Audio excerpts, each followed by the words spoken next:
Улуттар биримдиги партиясынын талапкерлери жана лидери Мелис Мырзахматовдун эл менен жолугушуусу Базар Коргон районунун Маданият үйүндө өттү.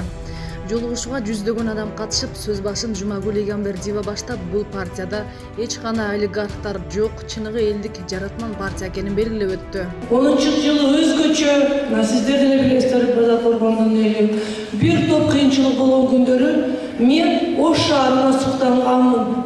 В каком плане суктандым?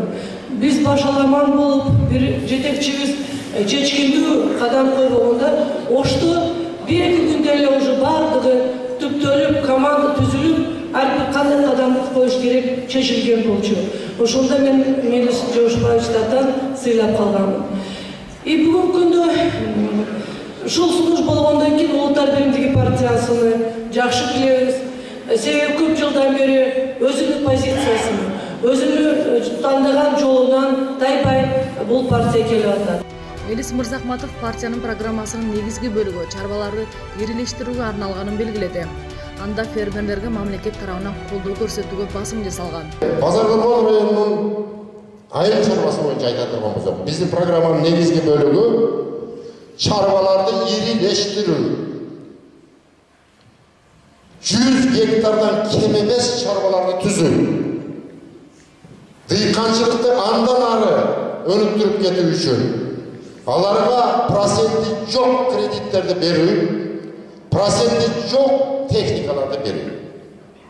Кече Нокемде айттым эле, биздин жерлерде ушу Беларусь жок болуп бүттү деп. Себеби 15 сантиметр гана айдайт. Чет элдик техникаларды алып беришибиз керек. 35-40 сантиметр тереңдикте айдай турган.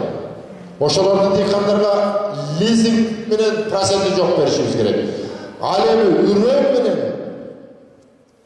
жер семирткичти бекер беришибиз керек. Стимул катары. Болбосо бирөөнүн 5 соток жери бар, бирөөнүн 1 гектар жери бар, ансыз чарба өнүкпөйт. Дал ушул Базар Коргон районунан чыккан талапкер Самара Маматова Улуттар биримдиги партиясы бул жаңыдан түзүлгөн партия эместигин, түзүлгөнүнө 10 жылды чапчаганын чогулган элге түшүндүрдү. Бул партия Ош шаарында абдан таасирлүү болсо, эми анын таасири Кыргызстандын бардык аймагына жайылууда дейт. Пандемия учурунда медициналык мекемелер жетишпестиктен, керектүү жабдуулардын жоктугу, дары-дармектин жетишпестиги, кымбатчылыгын бардыгыбыз көрдүк. Ал эми таза суу менен камсыз кылуу, жолдорго асфальт төшөө, жарыктандыруу маселелери орчундуу бойдон калууда. Катышуучулардын бири миграция маселесин көтөрүп, программадагы жалгыз бой энелерге арналган багытты кубаттады. Программалар өтө сонун экен. Биз ошого жалгыз бой энелер, жалгыз жашаган элдерди өтө көтөрсөк, Кыргызстаныбыз батырлуу болот керек.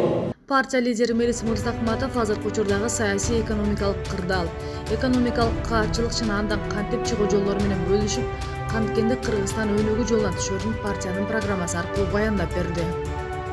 Мен жана айтып кетпедимби? Бир жолу бизди да көргөн.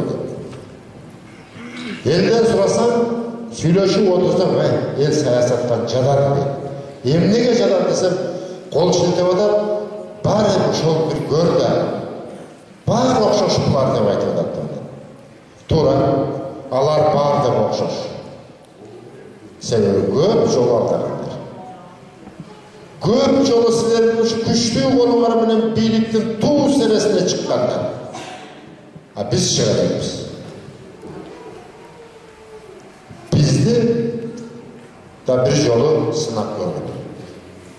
Мүмкүн биз силерге күткөн натыйжа алып келишибиз мүмкүн. Анан Мелистин ишиге келип, биз бир учурашуудан чоң рахмат. Ошо Кыргыздын Мелисте жигиттери бар үчүн сыйлыктанабыз. Кыргыз элинин жүгүн көтөрөт, Кудай кааласа, мына ушундай жигиттер бар үчүн биздин элибиз дайыма жашап жана келечекте турабыз. Жаратман лидер, жаратман партия. Менин тандоом Улуттар биримдиги партиясы.